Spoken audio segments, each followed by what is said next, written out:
trailer they're carried on to protect the driver and others. Goods transported by road in the UK have to be secured to the vehicle or trailer they're carried on to protect the driver and other road users. Securing the load also reduces the risk of damage to the vehicle and the load. The load securing system must be able to secure the entire weight of the load forward and half the weight of the load to the rear. It must also be able to secure half the weight of the load to the sides. Load securing starts with using the structure of the vehicle or trailer, loading up to a headboard or bulkhead if possible, or packing any gaps between the front of the load and the headboard with blocking or dunnage. The headboard should be strong enough to hold the load, and any damage should be repaired as soon as possible. Trailer bodies built to the reinforced XL standard or equivalent can be used to secure loads without using additional restraints. Trailer bodies can often be supplied with equipment to make load securing easier. Most loads are restrained using webbing or chain lashing.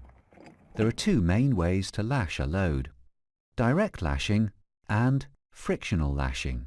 Direct lashing is normally used for plant equipment and similar heavy machinery.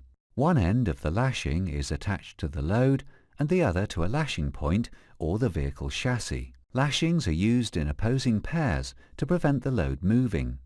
Frictional lashing can be used for many types of load.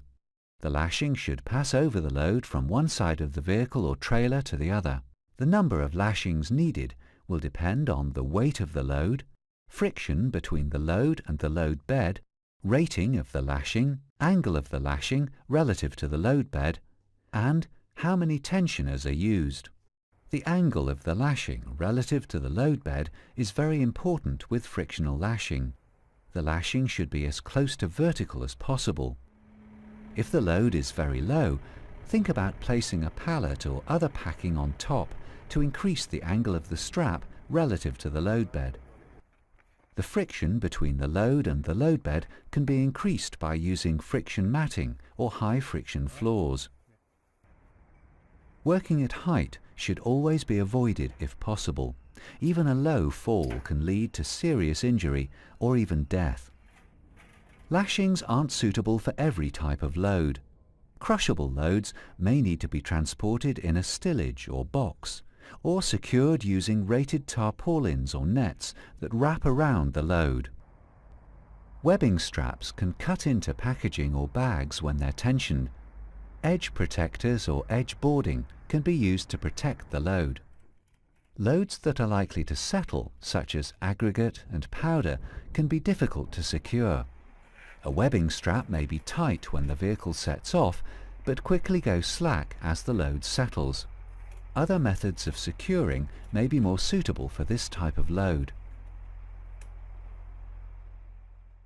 Stacked loads need to be loaded carefully so the stack doesn't become unstable.